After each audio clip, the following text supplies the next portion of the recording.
आज जो है बिहार दिवस है और हम लोग बिहार का 113वां जो है स्थापना दिवस आज मना रहे हैं।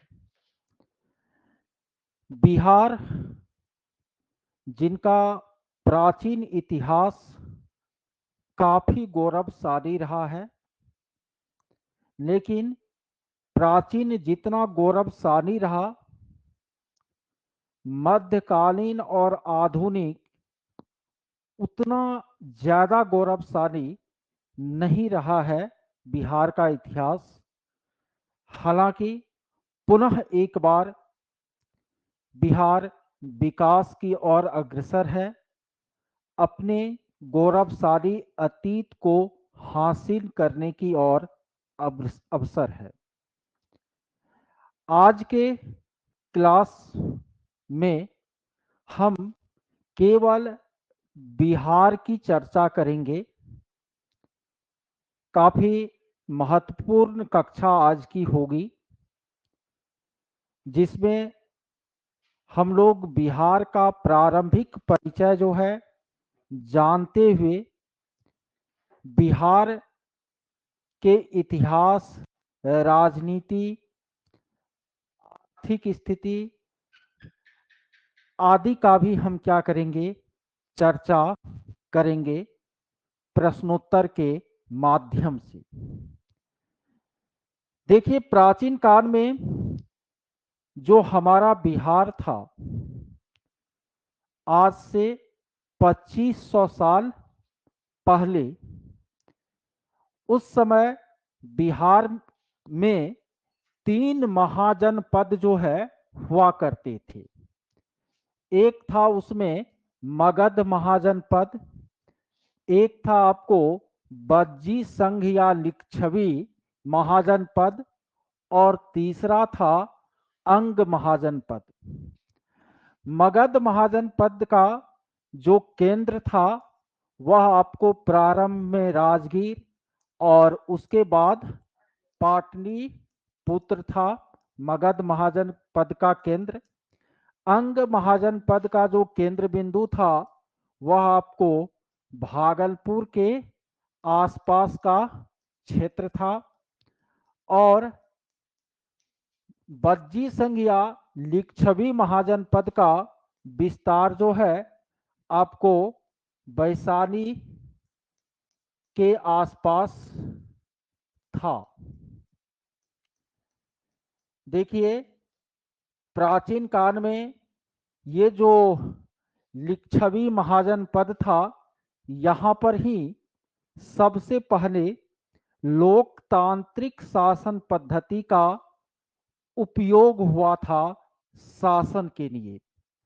गणतंत्र की जननी हमारे बिहार की भूमि रही है, और महाजनपद के युग में जो बज्जी महाजनपद था, लिच्छवी था गणराज्य, उसमें आपको जनतांत्रिक तरीकों से शासन हुआ करता था। जानते हैं, इन तीनों महाजनपदों में मगध महाजनपद जो है एक शक्तिशाली महाजनपद के रूप में उभर कर सामने आया भारतवर्ष में। और मौर्य के शासनकाल में और गुप्तों के शासनकाल में मगध महाजनपद जो है पूरे भारत के शासन व्यवस्था का केंद्र बिंदु हुआ करता था। मगध महाजनपद की राजधानी पाटलिपुत्र, यानी प्राचीन काल में मौर्य और मगधों के समय, मौर्य और गुप्तों के समय पूरे भारत की राजधानी जो है वह हमारा पाटलिपुत्र हुआ करती थी। लेकिन आपको मध्यकाल में जब इस्लाम धर्मावलंबी शासकों का यहाँ पर भारत में शासन स्थापित हुआ, तो ये जो बिहार का गौरवशाली मतलब अतीत था, वो अतीत कायम नहीं रहा। यहाँ तक कि बिहार का अपना जो स्वतंत्र अस्तित्व था वो अस्तित्व भी खत्म हो गया और बिहार जो है वह आपको बंगाल प्रांत का हिस्सा बना दिया गया। बिहार जो है बंगाल प्रांत का हिस्सा बना दिया गया। ठीक है। जानते हैं मुगलों के शासनकाल में, मुगलों के शासनकाल में जो बंगाल प्रांत हुआ करता था वह एक बहुत बड़ा प्रांत हुआ करता था और इस प्रांत में वर्तमान का जो हमारा ये वाला बिहार है ये ये भी था। उसके बाद वर्तमान का जो आपको पश्चिम बंगाल है, वर्तमान का जो झारखंड है, वर्तमान का जो उड़ीसा है और वर्तमान का जो बांग्लादेश है, ये सब मिलकर के उस समय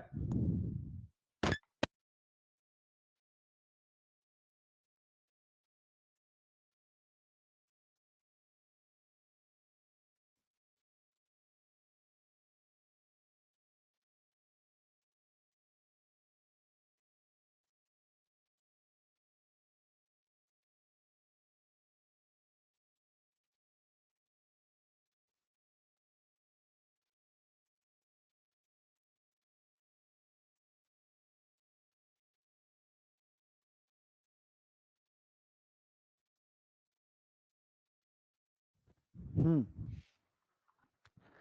तो मुगल काल में जो बंगाल प्रांत हुआ करता था उसका एक हिस्सा जो है आपको बिहार था।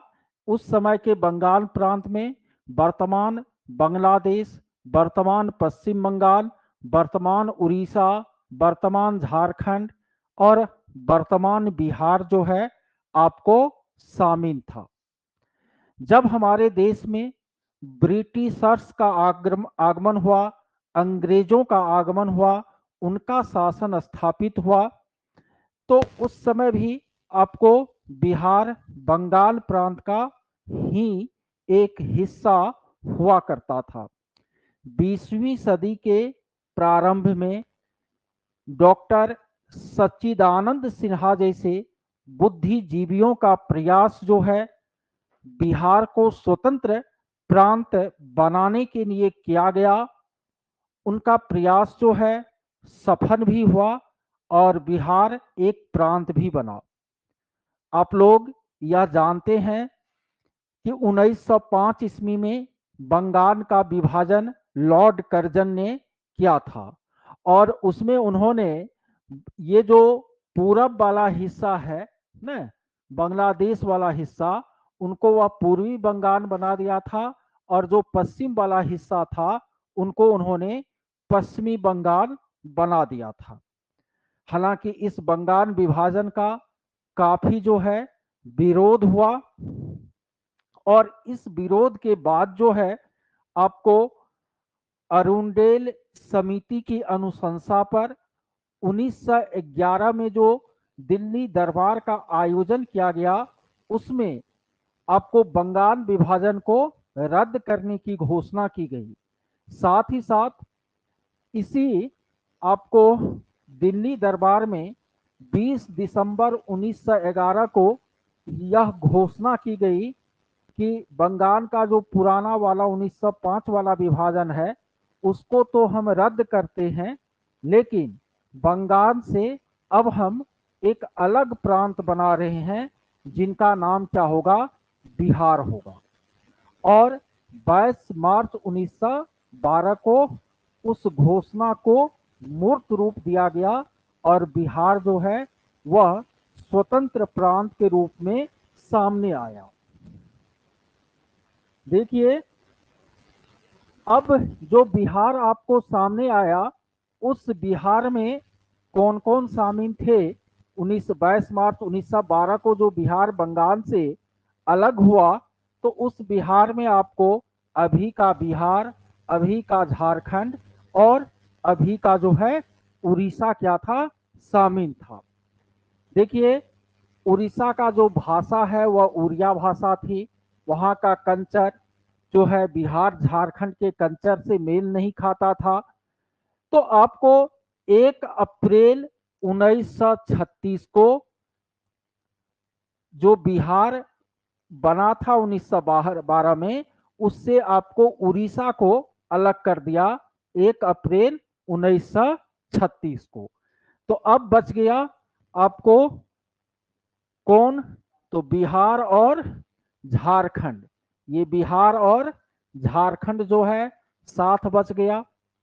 स्वतंत्रता के बाद ये जो है 50 वर्षों तक, 53 वर्ष तक साथ रहा।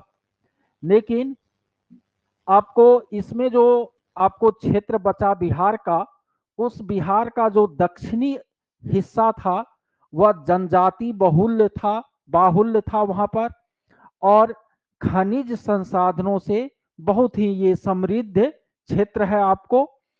तो यहाँ के जनजातियों ने कहा कि नहीं, ये जो बिहार वाले लोग हैं, उत्तरी बिहार वाले, ये यहाँ के संसाधनों से लाभ तो उठाते हैं लेकिन यहाँ के लोगों का विकास नहीं करते हैं। इस बात को लेकर आंदोलन चला और अंततः आपको 15 नवंबर 2000 ईस्वी को झारखंड जो है वह बिहार से अलग कर दिया गया। ठीक है, झारखंड बिहार से अलग हो गया 15 नवंबर 2000 ईस्वी को। और इस विभाजन में लगभग 54.1% भूमि जो है वह किसके हिस्से में रही, बिहार के हिस्से में। और शेष जो आपको कितना बच गया, लगभग 45.9%, यानी 46% लगभग, ये भूमि किसके हिस्से में चली गई, झारखंड के हिस्से में चली गई। और आपको उस समय 15 नवंबर 2000 को बिहार में 55 जिला हुआ करता था, तो उसमें 18 जिला झारखंड में चले गया और बिहार में बच गया 37 जिला। 2001 में बिहार में अरवल को 38वां जिला घोषित किया गया। तो अभी जो है बिहार में 38 जिले हैं। देखिए, झारखंड के अलग होने के बाद जो है बिहार और पिछड़ता चला गया, क्योंकि आपको जो भी संसाधन थे, खनिज संसाधन, वो सारा आपको झारखंड में चला गया था। बिहार में बच गया था बस उपजाऊ मिट्टी और बालू। अलग भेला झारखंड, खैहा शकरकंद, ये वाली स्थिति हो गई। और उस समय जो आपको 90 के दशक में 2005 तक जो शासन व्यवस्था बिहार की रही, वो भी आपको बहुत बेहतर नहीं रही। 2005 में हमारे नीतीश बाबू जो है वह बिहार के क्या बने, मुख्यमंत्री बने। इसके बाद जो है उन्होंने बिहार के समग्र विकास के लिए बहुत अधिक जो है प्रयास किया। ये बात नहीं है कि प्रयास, हालांकि आजकल कुछ उनके स्वास्थ्य बहुत अच्छे नहीं चल रहे, तो वो बात अलग है, लेकिन उसका आज गड़बड़ हो गए थोड़ा सा, तो उनके कार्य को हम भुला नहीं सकते हैं। उन्होंने आपको बिहार का जो आधारभूत संरचना है, सड़क, बिजली, इन सब को, शिक्षा, स्वास्थ्य में भी काफी उन्होंने कार्य किया। और आपको मुख्यमंत्री नीतीश कुमार का ही यह विचार था कि पूरे, चूंकि स्वतंत्रता के बाद या उससे पूर्व भी, मध्यकाल के बाद ही बिहार आपको एक पिछड़ा हुआ क्षेत्र था हर एक दृष्टि से। और इसके कारण बिहार के लोगों को अपमान के दृष्टि से देश के अन्य उन्नत क्षेत्रों के लोग जो है देखा करते थे। तो मुख्यमंत्री नीतीश कुमार का ही यह विचार आया उसके मन में कि क्यों नहीं हम एक ऐसा तिथि निश्चित करें जिस दिन बिहार का जो गौरवशाली परंपरा है और बिहार की जो विरासत है और बिहार का जो वर्तमान है उनका प्रदर्शन हो और बिहारियों में उपराष्ट्रीयता की भावना हम डेवलप करें। ध्यान दीजिएगा, उपराष्ट्रीयता। देखिए, हम लोग जो है संवैधानिक दृष्टि से भारत के नागरिक हैं। हम नेशनैलिटी में इंडियन लिखते हैं, कहीं पर बिहारी शब्द का हम जिक्र नहीं करते हैं। लेकिन आपको भारत में ही अलग अलग राज्यों में उपराष्ट्रीयता की जो भावना है वह स्वतंत्रता के बाद जो है मजबूती से उभर कर सामने आई। यही कारण है कि महाराष्ट्र से मराठियों ने बिहारियों को अपमानित करने, वहां उनके साथ मारपीट करने का काम किया। दक्षिण भारत के लोग उत्तर भारत के लोगों से जो है थोड़ा सा रखते हैं मनमुटाव, घृणा जैसा। इसी तरह उत्तर पूर्व में आपको जो है वहां से भी बिहारियों को जो है मतलब भगाया जा रहा है, या इस तरह की चीजें हैं। तो देश में कहने के लिए संवैधानिक दृष्टि से राष्ट्रीयता सबका भारतीय है, लेकिन उसी राष्ट्रीयता के अंदर उपराष्ट्रीयता की भावना भी जो है अलग अलग राज्यों में विकसित हुई है। और नीतीश जी ने कहा कि जब सब अपने उपराष्ट्रीयता को बढ़ावा दे रहे हैं तो हम क्यों नहीं दे। में तो इसी उपराष्ट्रीयता की भावना को डेवलप करने के लिए आपको बिहार दिवस के विस्तृत आयोजन का कॉन्सेप्ट निकलकर जो है सामने आया। आप सभी को पता होगा कि हम लोग जब पढ़ते थे न 2010 से पहले, तो ये बिहार दिवस सब नहीं हुआ करता था। होता था, स्थापना दिवस तो वही था, लेकिन ये समारोह या ये सब कुछ नहीं हुआ करता था।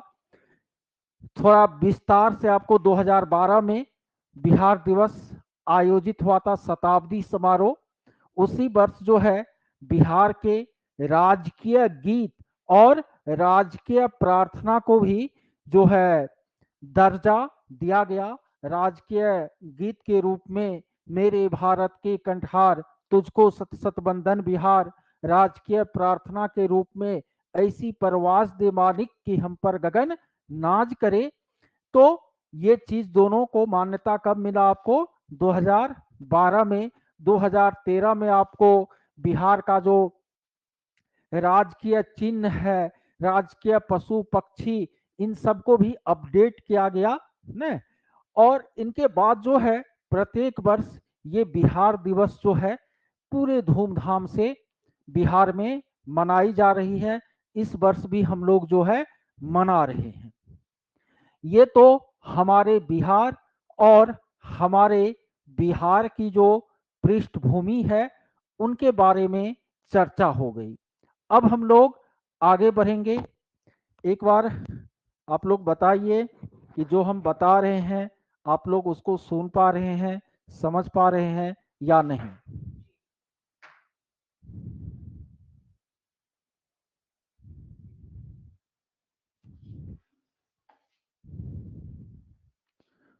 ओके,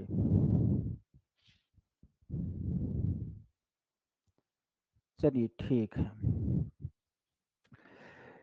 तो अब हम लोग बिहार के बारे में पहले कुछ सामान्य परिचय को रिवाइज करते हैं, क्योंकि बिहार का सामान्य परिचय हम क्लास में भी इससे पहले जो है पढ़ाए हुए हैं, और उसका रिकॉर्डिंग भी आपको एप्स पर मौजूद है आपके क्लासरूम में।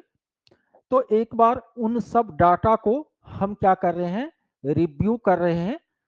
देखिए, हमारा जो वर्तमान बिहार है, इस बिहार का जो आकार है वह आयताकार है।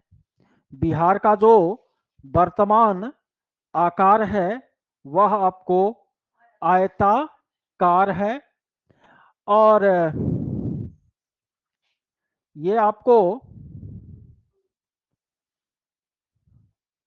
वर्तमान बिहार है,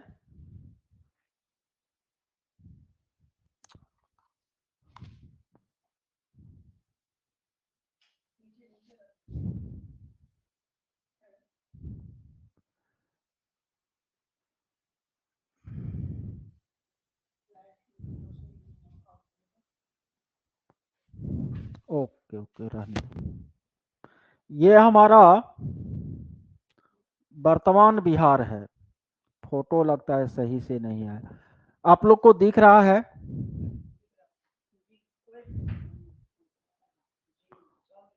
ओके ओके।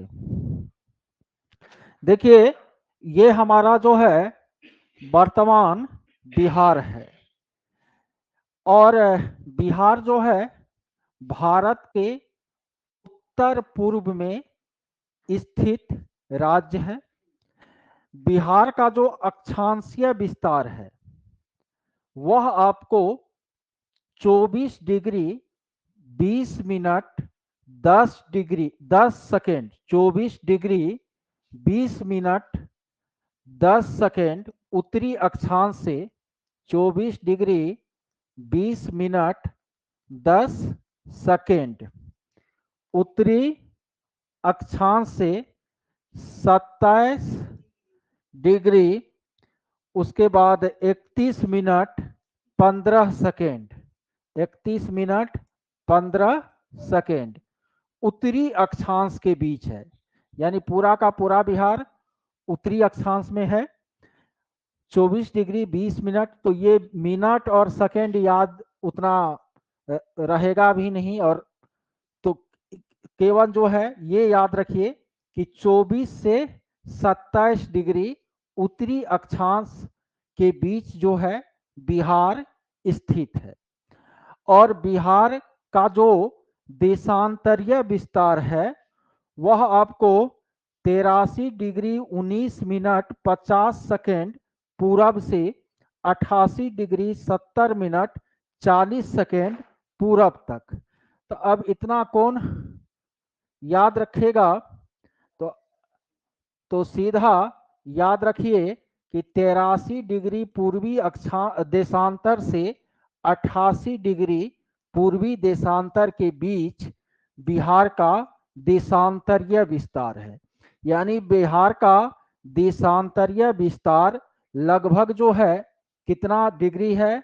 5 डिग्री है, 83 से 88। और जो अक्षांशीय विस्तार है वह बिहार का लगभग कितना है? 3 डिग्री है। आप जानते हैं 1 डिग्री विस्तार जो है 111 किलोमीटर के बराबर होती है ना। तो बिहार का जो आपको उत्तर से दक्षिण में विस्तार होगा वह 111 या 333 के आसपास होगा। ठीक है, चूंकि हम पूरा पूरा मिनट सेकेंड को नहीं गिन रहे हैं, तो बिहार का जो आपको उत्तर से दक्षिण में लंबाई है वह कितना किलोमीटर है? 345 किलोमीटर। क्यों? तो बिहार का जो विस्तार है वह 24 डिग्री से 27 डिग्री के बीच है, यानी 3 डिग्री है, 3 डिग्री का लगभग है, 3 डिग्री से कुछ ज्यादा। तो इसीलिए 111 किलोमीटर 1 डिग्री अक्षांश की दूरी होती है। तो आपको 333 के आसपास 345 किलोमीटर जो है वह बिहार का उत्तर से दक्षिण में लंबाई है। यदि हम पूरब से पश्चिम की बात करें, पूरब से पश्चिम की बात करें, तो बिहार का जो देशांतरीय विस्तार है वह 5 डिग्री से थोड़ा सा कम है। तो 5, इसीलिए ये कैलकुलेट होकर के आ जाता है आपको कितना? 483 किलोमीटर ना। तो याद रखना है कि बिहार का उत्तर से दक्षिण में लंबाई कितना है? 345 किलोमीटर, और पूरब से पश्चिम में लंबाई कितना है? 483 किलोमीटर। अक्षांशीय विस्तार 10 डिग्री उत्तरी अक्षांश से कितना? 24 डिग्री उत्तरी अक्षांश से 27 डिग्री उत्तरी अक्षांश तक, और देशांतरीय विस्तार 83 डिग्री पूर्वी देशांतर से 88 डिग्री पूर्वी देशांतर के बीच जो है हमारा बिहार स्थित है। ये तो अक्षांशीय और देशांतरीय स्थिति हो गई। अब हमारा जो आपको वर्तमान में बिहार है, इसका जो चौहद्दी है, तो इसके उत्तर में है आपको नेपाल। उत्तर में कौन है? नेपाल। ये हो गया आपको पश्चिम। पश्चिम में कौन है? उत्तर प्रदेश। ये हो गया पूरब। पूरब में कौन है? पश्चिम बंगाल। और नीचे हो गया दक्षिण। मानचित्र में ऊपर उत्तर, नीचे दक्षिण, दायां हाथ की तरफ पूरब, बायां हाथ की तरफ पश्चिम। ठीक है। तो बिहार के उत्तर में नेपाल, पूरब में पश्चिम बंगाल, दक्षिण में झारखंड, पश्चिम में उत्तर प्रदेश। बिहार का वह जिला जो नेपाल से सीमा साझा करता है उसकी संख्या 7 है ना। बिहार के वो जिले जो नेपाल से सीमा साझा करते हैं उसकी संख्या 7 है। आप लोग देख रहे हैं, यह पूर्वी चंपारण, पश्चिमी चंपारण, पूर्वी चंपारण, सीतामढ़ी, मधुबनी, सुपौल, अररिया, किशनगंज ना, ये आपको 7 जिला हो गया बिहार का, जिसकी सीमा किससे मिलती है? नेपाल से मिलती है। बिहार के 3 जिलों की सीमा जो है पश्चिम बंगाल से मिलती है, कटिहार, पूर्णिया और किशनगंज। यानी किशनगंज का एक बॉर्डर नेपाल भी है और एक बॉर्डर पश्चिम बंगाल भी है। तो पश्चिम बंगाल से आपको ये तीनों जिला मिलता है, कटिहार, पूर्णिया और किशनगंज। ठीक है। इनके बाद दक्षिण और पश्चिम में झारखंड से भी बिहार का 8 जिला जो है अपना सीमा साझा करता है, और उत्तर प्रदेश से भी बिहार का 8 जिला अपना सीमा क्या करता है? साझा करता है। पश्चिम बंगाल से 3 गो जिला, किशनगंज, पूर्णिया और कटिहार। इनके बाद झारखंड से आपको कौन कौन जिला हो जाएगा? तो भागलपुर, बांका, जमुई, नवादा, गया, औरंगाबाद, रोहतास। 1 2 3 4 5 6 7। इधर कटिहार तो झारखंड में नहीं होगा ना। हाँ, कैमूर, सही में, या कैमूर। तो हो गया आपको भागलपुर, बांका, जमुई, नवादा, गया, औरंगाबाद, रोहतास और कैमूर। ये आपको झारखंड। तो कैमूर जो है वो आप उसका सीमा झारखंड से भी लगता है और उसका सीमा जो है यूपी से भी लगता है। और फिर आपको किसका? उत्तर प्रदेश से ना। उत्तर प्रदेश से ये सारा जिला जो है ये इसका सीमा किससे मिलता है? उत्तर प्रदेश से। तो उत्तर प्रदेश से भी 8 जिलों की सीमा साझा करती है, झारखंड से भी 8 जिलों की सीमा साझा करती है। ठीक है।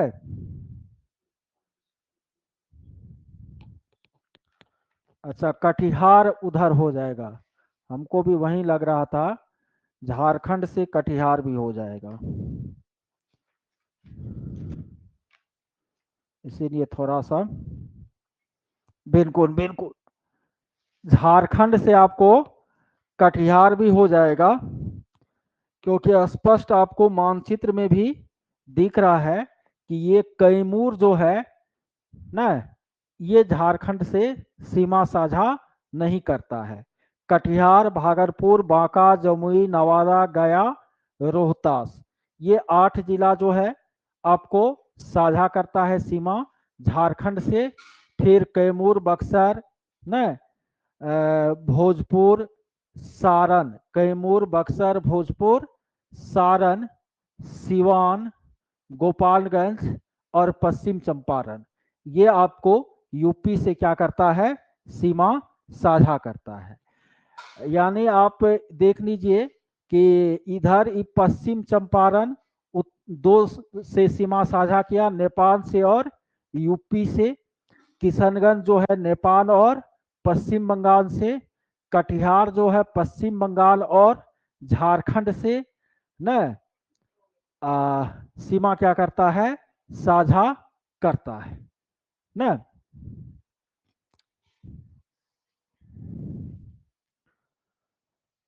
तो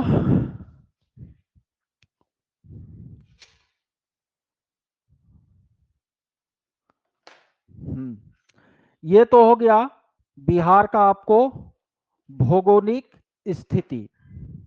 देखिए बिहार का जो समुद्र तल से ऊंचाई है वह आपको 173 फीट है। समुद्र तल से औसत ऊंचाई बिहार का 173 फीट है, औसत ऊंचाई। कुछ स्थान ज्यादा ऊंचा है, कुछ कम ऊंचा है। तो एवरेज हाइट जो है समुद्र तल से 173 फीट है। यदि मीटर में कहेंगे तो 53 मीटर है। 53 मीटर या 173 फीट है समुद्र तल से ऊंचाई किसका, बिहार का। बिहार में औसत वर्षा जो है वह 112 सेमी होती है, एवरेज ना। सबसे ज्यादा वर्षा किशनगंज में होता है। तो एवरेज वर्षा जो है वार्षिक वर्षा वह कितना होता है, 112 सेंटीमीटर होता है। बिहार का जो क्षेत्रफल है वह 94,163 वर्ग किलोमीटर है। बिहार का क्षेत्रफल कितना है, 94,163 वर्ग किलोमीटर, जो आपको पूरे देश के क्षेत्रफल का 2.86% है। बिहार का जो क्षेत्रफल है वह 94,163 वर्ग किलोमीटर है, जो पूरे देश के क्षेत्रफल का 2.86% है। इसके बाद आपको बिहार का जो जनसंख्या है, तो 2011 की जनगणना के अनुसार बिहार का जनसंख्या जो है वह 10 करोड़ 41 लाख के लगभग, वैसे 10 करोड़ 40 लाख 99 हजार कुछ है, तो वो लगभग 41 लाख हो गया। तो 10 करोड़ 41 लाख के लगभग बिहार की जनसंख्या 2011 के जनगणना के अनुसार थी। हालांकि बिहार में 2022-23 में जाति गणना संपन्न हुआ है। तो इस जाति गणना के अनुसार बिहार का जो जनसंख्या है वह आपको 13 करोड़ 7,25,130 है। यानी 13.7 करोड़, 13.7 लाख नहीं, 13.7 करोड़। ठीक है, 13.7 करोड़ होगा, 13 करोड़ 7 लाख हुआ। तो ये तो हो जाएगा आपको पॉइंट में 07 हो जाएगा ना, 7 लाख है ना, 70 लाख थोड़ी है। तो ये आपको बिहार की क्या है, जनसंख्या है। यानी 10 करोड़ से कुछ ज्यादा था 2011 में, 13 करोड़ से कुछ ज्यादा है कब, 2023 में, 22-23 में। ये आपको बिहार के जनसंख्या का आंकड़ा है। क्षेत्रफल की दृष्टि से बिहार का स्थान भारत में 12वां है। क्षेत्रफल की दृष्टि से बिहार का स्थान भारत में 12वां है। और आपको जनसंख्या की दृष्टि से बिहार का स्थान भारत में तीसरा है। बिहार में कमिश्नरी की संख्या, प्रमंडल की संख्या 9 है वर्तमान में। उनके बाद 38 जो है वह बिहार में क्या है, वर्तमान में जिला है। हालांकि पुलिस जिला की संख्या 40 है, क्योंकि आपको पश्चिम चंपारण और भागलपुर जिले में दो दो पुलिस जिला है। पश्चिम चंपारण में एगो बगहा का अलग एसपी होता है, बेतिया का अलग, इधर जो है ये जो भागलपुर है उसमें नौगछिया का अलग एसपी होता है। यानी पुलिस जिला जो है वह 40 है। अब बिहार में कुल जिला की संख्या जो है वह कितनी है, 38 है। कुल पुलिस जिला की संख्या जो है 40 है, क्योंकि पुलिस जिला 38 जो जिला है वो तो है ही, अब बगहा नौगछिया में अलग पुलिस जिला है, तो इसीलिए 40 हो जाता है। बिहार में अनुमंडल या सब डिवीजन की संख्या जो है वह आपको 101 है। बिहार में अनुमंडल या सब डिवीजन की संख्या जो है वह कितना है, 101 है। बिहार में आपको प्रखंड और अंचल की संख्या जो है 534 है। प्रखंड और अंचल की संख्या कितनी है, 534 है। बिहार में आपको पंचायत की संख्या 8058 है, 8058 न, 8058 पंचायत है बिहार में। नगर निगम, नगर निगम नगरीय स्वशासन में सबसे बड़ा संस्था हुआ, नगर निगम 19 है। 19वां नगर निगम सहरसा को बनाया गया है। नगर निगम कितना है, 19। 19वां नगर निगम सहरसा को बनाया गया है। नगर परिषद जो है वह 88 है। नगर परिषद जो है वह 88 है, और नगर पंचायत जो है वह आपको 154 है। ठीक है। बिहार में आपको बिहार का जो विधान मंडल है वह द्विसदनात्मक है ना।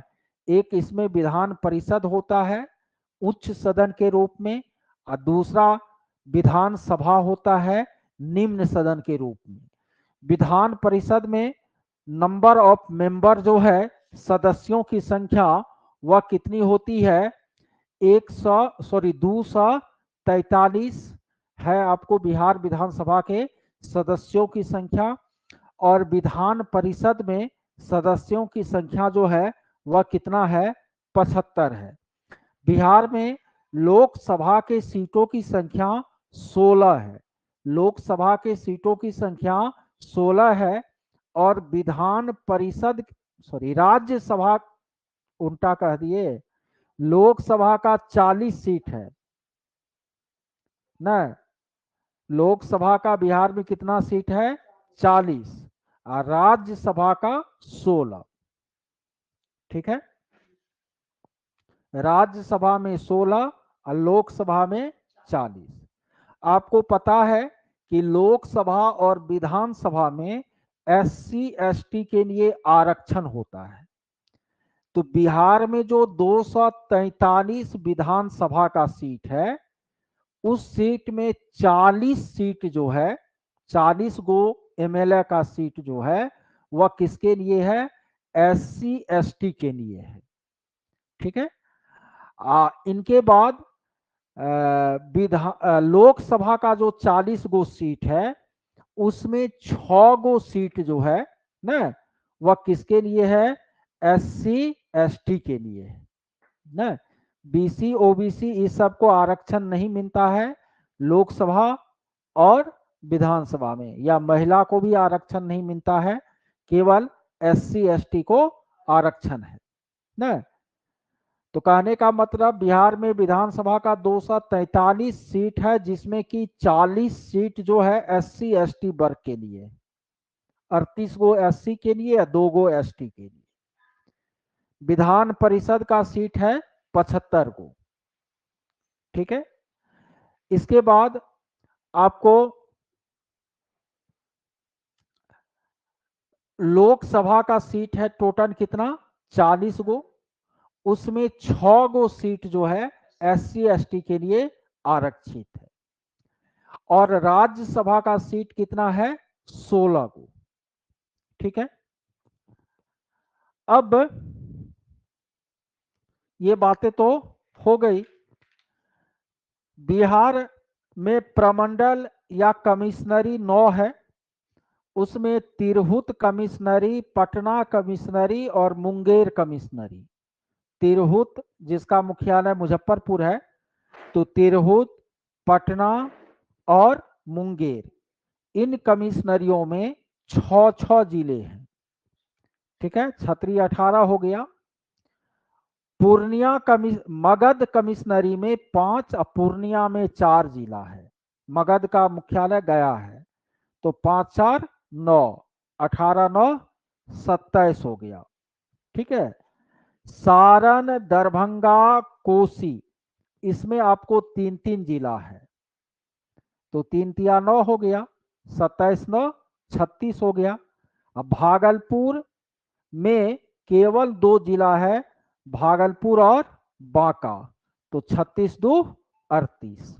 तो इस तरह से बिहार के कमिश्नरी और उनके अंतर्गत जिला की संख्या हो गई। बिहार का जो राजकीय चिन्ह है, राजकीय चिन्ह, तो दोनों तरफ स्वस्तिक का निशान होता है, दोनों तरफ स्वस्तिक का निशान,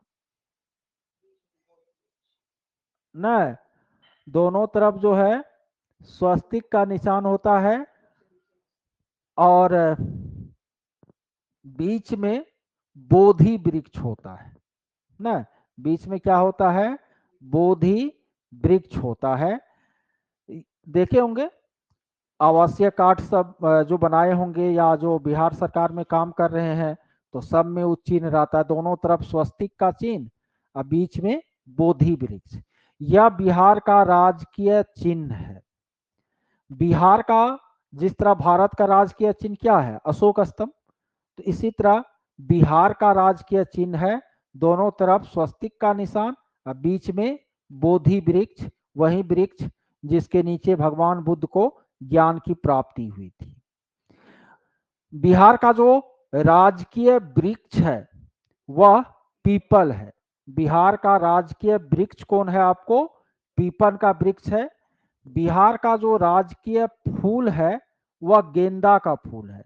बिहार का राजकीय पुष्प जो है वह आपको गेंदा है। बिहार का राजकीय पशु जो है वह बैल है। राजकीय पशु जो है बैल है। 2013 से पहले बिहार का राजकीय पशु रीछ हुआ करता था, लेकिन 2013 के बाद राजकीय पशु किसे घोषित किया गया, बैल को। राजकीय पक्षी जो है वह गोरैया है। राजकीय पक्षी जो है वह गोरैया है। राजकीय मछली जो है वह मांगुर मछली है। राजकीय मछली जो है मांगुर मछली है। उसके बाद प्रथम राजकीय भाषा जो है बिहार में हिंदी है, और द्वितीय राजकीय भाषा क्या है, उर्दू है। प्रथम राजकीय भाषा हिंदी, द्वितीय राजकीय भाषा उर्दू।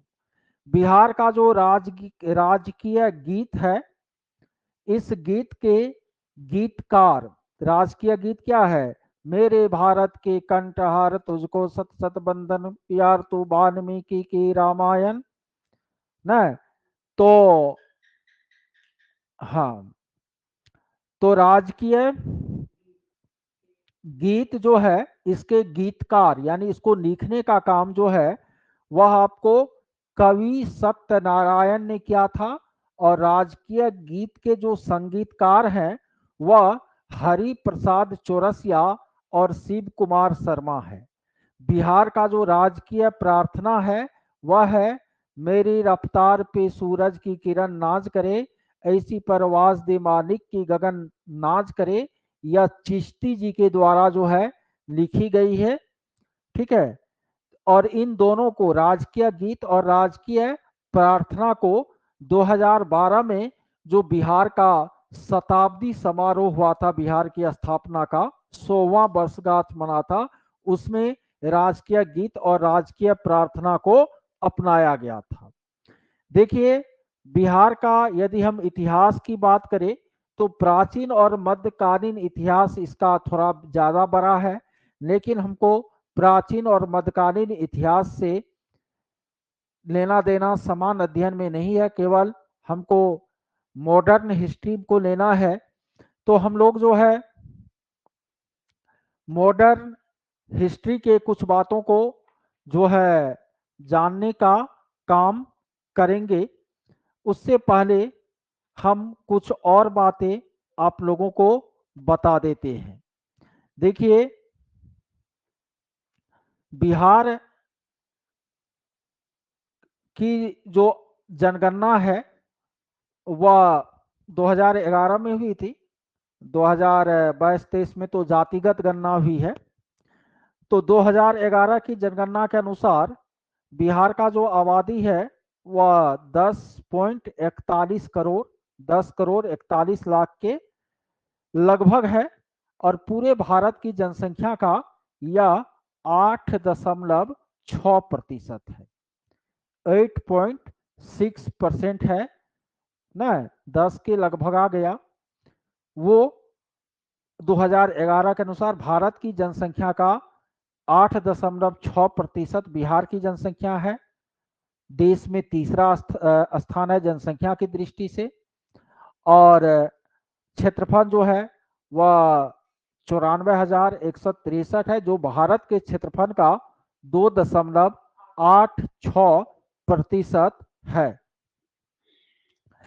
बिहार का जो साक्षरता दर है, साक्षरता दर बिहार का वह है आपको टोटल यदि देखा जाएगा तो बहुत ही कम था 2011 में, हालांकि अब बढ़ा होगा। 61.8% साक्षरता दर बिहार का 61.8% था 2011 के अनुसार। ठीक है, उसमें पुरुष साक्षरता बिहार में 71.2% और महिला साक्षरता 51.5% थी 2011 में। हालांकि डाटा में बहुत सारा चेंजिंग हुआ होगा, नई जनगणना में वो डाटा जो है आपको सामने आ जाएगा। अभी यदि क्वेश्चन पूछा जाएगा तो इसी जनगणना के आधार पर पूछा जाएगा। बिहार में क्षेत्रफल की दृष्टि से पश्चिम चंपारण सबसे बड़ा जिला है और शिवहर जो है सबसे छोटा जिला है। जनसंख्या की दृष्टि से सबसे बड़ा जिला पटना है, और सबसे छोटा जिला जो है वह आपको शेखपुरा है। बिहार का जो आपको लिंगानुपात है, बिहार का लिंगानुपात वह आपको 2011 के अनुसार कितना था? 918 था। कितना था? 918। 2011 में पूरे भारत का लिंगानुपात 943 और बिहार का लिंगानुपात कितना था? 918 था। बिहार में जनसंख्या का घनत्व सबसे ज्यादा कहां पर है? तो जन घनत्व के मामले में पहले स्थान पर आपको शिवहर हो जाना चाहिए। ठीक है, और बिहार की स्थापना का श्रेय जो है डॉक्टर सच्चिदानंद सिन्हा को दिया जाता है। वही सच्चिदानंद सिन्हा जो संविधान सभा के अस्थायी अध्यक्ष भी बनाए गए थे। बिहार प्रांत का गठन जो हुआ उसके बाद जो है आपको पहली बार पृथक बिहार में जो विधानसभा चुनाव हुआ अंग्रेजी शासनकाल में, वह आपको 1937 में हुआ था। और 1937 के इलेक्शन में आपको कांग्रेस पार्टी जो है वह बहुमत हासिल की थी। श्री कृष्ण सिंह को जो है सरकार बनाने का आमंत्रण दिया गया, लेकिन श्री कृष्ण सिंह सरकार नहीं बनाए, तो मोहम्मद यूनुस जो है उन्होंने आपको सरकार बनाया। तो पृथक बिहार का स्वतंत्रता से पूर्व पहला प्रधानमंत्री जो है, उस समय मुख्यमंत्री को प्रधानमंत्री कहा जाता था, वो कौन थे आपको? मोहम्मद यूनुस बाबू थे। और हालांकि कुछ ही दिनों के बाद मार्च में वो बने, जुलाई में फिर बहुमत तो श्री कृष्ण बाबू को था, कांग्रेस को था, तो श्री कृष्ण बाबू जो है पुनः आपको बिहार के क्या बन गए? प्रधानमंत्री बन गए, मुख्यमंत्री बन गए। और स्वतंत्रता के बाद भी बिहार के पहले मुख्यमंत्री होने का गौरव जो है डॉक्टर श्री कृष्ण सिंह को ही क्या है? हासिल है। ठीक है। बिहार में पहला आम चुनाव 1952 में हुआ था विधानसभा के लिए। उस समय बिहार में विधानसभा की 330 सीटें हुआ करती थी, क्योंकि आपको झारखंड भी बिहार में क्या था? शामिल था। और हालांकि 1956 में आपको सीट घटाकर 319 कर दिया गया था। 1977 में आपको सीट फिर 325 किया गया। और 2000 ईस्वी में झारखंड के अलग होने के बाद सीट रह गया कितना? 243 विधानसभा में। ठीक है। और बिहार में आपको पहला मुख्यमंत्री तो हो गए कौन? डॉक्टर श्री कृष्ण सिंह। पहले महिला मुख्यमंत्री होने का गौरव जो है आपको किसको हासिल है? तो राबड़ी देवी जी को हासिल है। बिहार के प्रथम हरिजन मुख्यमंत्री भोला पासवान शास्त्री जी थे। बिहार के प्रथम मुस्लिम मुख्यमंत्री अब्दुल गफूर जी थे। ठीक है। और बिहार में सर्वाधिक कार्यकाल वाले मुख्यमंत्री जो है, सबसे अधिक समय तक जिसका कार्यकाल रहा है, वो हमारे नीतीश बाबू बन गए हैं। सबसे अधिक बार यह शपथ भी लिए हैं। बिहार में अभी तक स्वतंत्रता के बाद राष्ट्रपति शासन जो है वह आपको 8 बार लगा है। स्वतंत्रता बाद बिहार में राष्ट्रपति शासन अभी तक कितना बार लगा है? तो 8 बार लगा है। स्वतंत्रता के बाद बिहार में अभी तक राष्ट्रपति शासन 8 बार लगा है। बिहार के पहले बिहार के पहले गैर कांग्रेसी मुख्यमंत्री जो है वह महामाया प्रसाद सिन्हा जी थे। प्रथम गैर कांग्रेसी प्रधानमंत्री बिहार के महामाया प्रसाद सिन्हा जी थे। आपको बिहार विधान परिषद जो है उसका जो गठन होता है, तो बिहार विधान परिषद में कुल आपको 75 कुल आपको 75 सदस्य होते हैं, जिसमें आपको विधान परिषद की हम बात कर रहे हैं, जिसमें 1/3 भाग जो है विधानसभा के सदस्यों द्वारा चुना जाता है। 1/3 भाग विधान परिषद के सदस्य जो है स्थानीय निकाय के प्रतिनिधियों के द्वारा चुना जाता है। 1/6 भाग राज्यपाल द्वारा मनोनीत होते हैं। 1/12 भाग शिक्षक निर्वाचन क्षेत्र से, 1/12 भाग स्नातक निर्वाचन क्षेत्र से चुन करके जाते हैं बिहार विधान परिषद में। बिहार के प्रथम राज्यपाल जो है स्वतंत्रता से पहले बिहार के प्रथम राज्यपाल सर जेम्स शिफ्टन महोदय थे। और स्वतंत्रता के बाद बिहार के प्रथम गवर्नर राज्यपाल जो है जयराम दास दौलत राम नियुक्त हुए थे। ठीक है। अभी जो है बिहार के राज्यपाल आरिफ हुसैन जी हैं। ठीक है। इससे पूर्व राजेंद्र विश्वनाथ आर्लेकर बिहार के क्या थे? आपको राज्यपाल थे। देखिए डॉक्टर जाकिर हुसैन और रामनाथ कोविंद बिहार के ऐसे 2 राज्यपाल हुए जिनको कि राष्ट्रपति पद पर भी आसीन होने का अवसर मिला। न डॉक्टर जाकिर हुसैन और रामनाथ कोविंद ऐसे 2 बिहार के राज्यपाल हुए जो कि आपको राष्ट्रपति की कुर्सी को भी हासिल किए। ठीक है, देखिए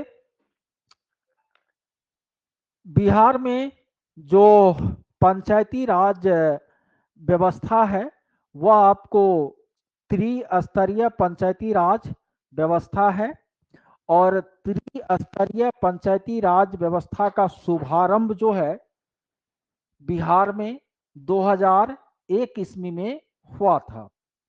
2006 का जो आपको चुनाव हुआ था तो उसमें बिहार पंचायती राज अधिनियम 2006 पारित किए गए और बिहार पंचायती राज अधिनियम 2006 के द्वारा नीतीश जी ने पंचायती शासन व्यवस्था में 50% सीटें जो है महिलाओं के लिए आरक्षित किए।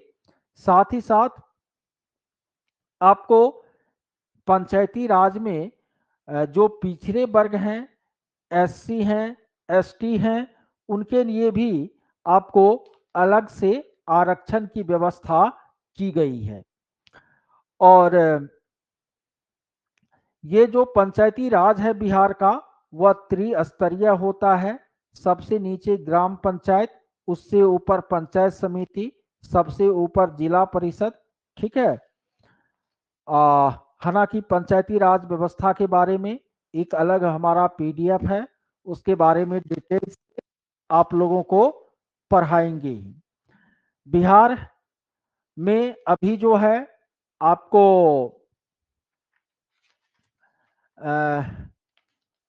जो विधानसभा चल रहा है ना, उस विधानसभा में सबसे ज्यादा सीट आपको आरजेडी का है 79, बीजेपी का 78 है ना, और जदयू का 45 है। ठीक है, लोकसभा में इस बार बिहार से जो है आपको 12 सदस्य बीजेपी के चुन करके गए हैं। अब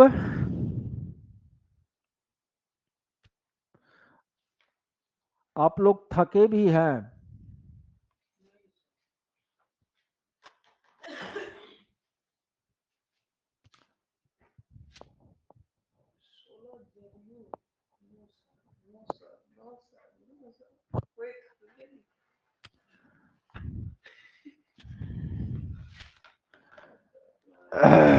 लो पानी लो तो थोड़ा सा पानी लो।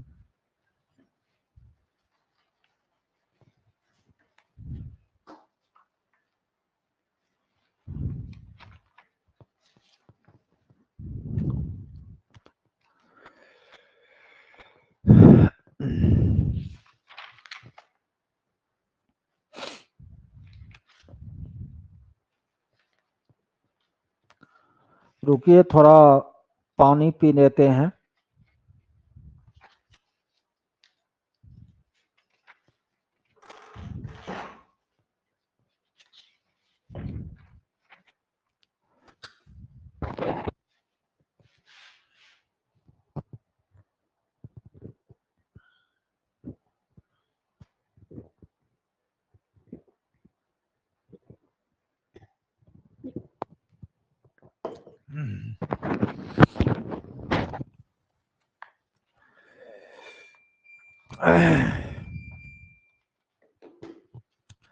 देखिए,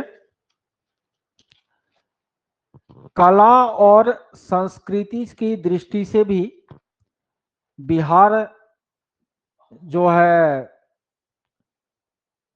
इनका बिहार की एक अच्छी परंपरा रही है। आपको मौर्य काल के कई तरह की कलाकृति और मध्यकाल की जो कलाकृतियां हैं वो आपको उपलब्ध है।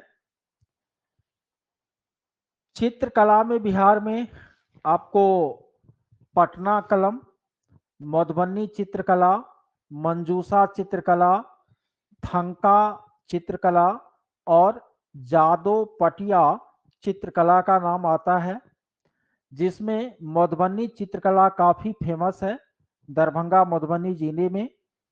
और मधुबनी चित्रकला में आपको प्राकृतिक रंगों के द्वारा भित्ति चित्र, अरिपन आदि जो है बनाने का काम किया जाता है। मंजूषा चित्रकला बिहार के अंग प्रदेश भागलपुर क्षेत्र में प्रचलित है। और पटना कलम चित्रकला जो है आपको मगध क्षेत्र में प्रचलित है। थंका चित्रकला जो है यह आपको बिहार के बौद्ध लोगों में क्या है प्रचलित है। संथाल जनजाति के बीच जो है जादो पटिया चित्रकला जो है मौजूद है। बिहार में आपको स्थानीय संगीत का भी प्रचलन है। पिछले महीने आपको होली बीता है, तो होली में बिहार के लोग फगवा गाते हैं, अभी चैता गा रहे हैं, सावन के महीना में कजरी गाएंगे न। साथ ही साथ पूरे वर्ष भर 12 मासा गाया जाता है। महिला जो है अभी नहीं, जब जांत चलता था पीसने के लिए तो उस समय जांत सारी नामक गीत गाते थे, लोकगीत। भगवान शिव की स्तुति के लिए नचारी जो है मिथिला क्षेत्र में गाया जाता है। शिशु के जन्म पर बिहार में सोहर गाया जाता है न। उसके बाद बटोहिया और फिरंगिया, ये दो दो ऐसे स्थानीय गीत है, संगीत है बिहार के, जो कि आपको देशभक्ति पर आधारित है।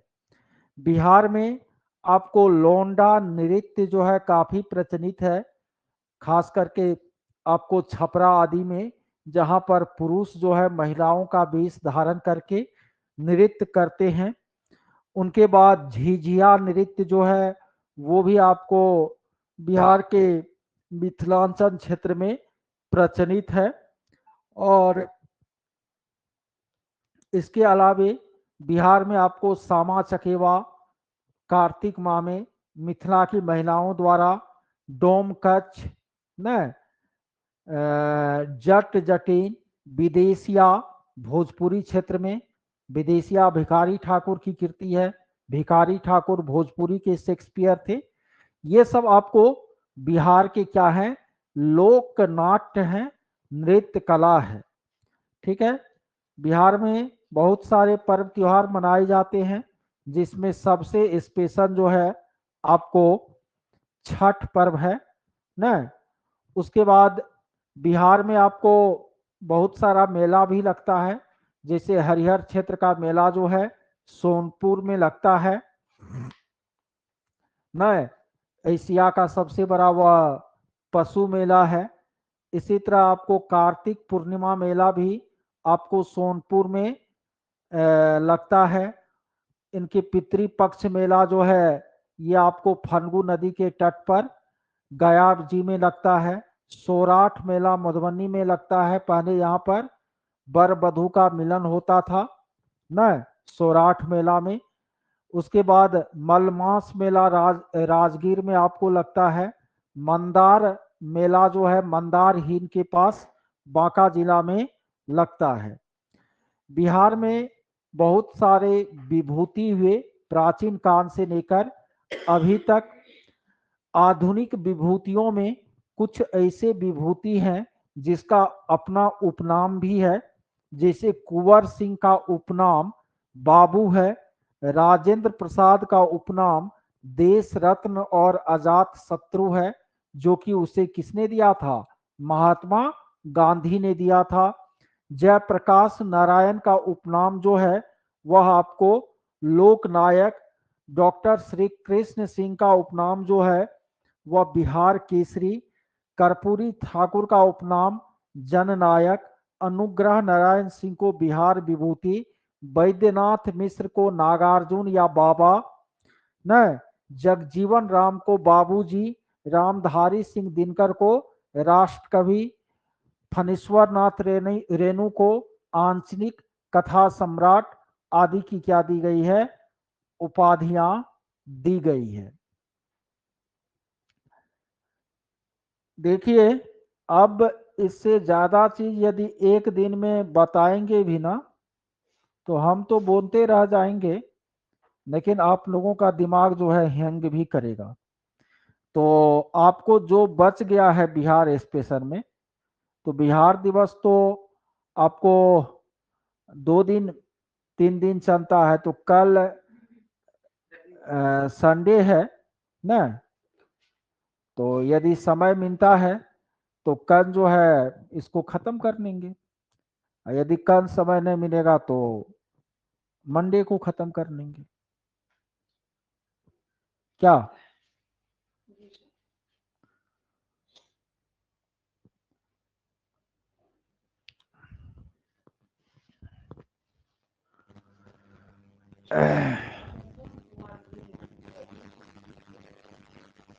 चलिए ठीक है, रहने दिया।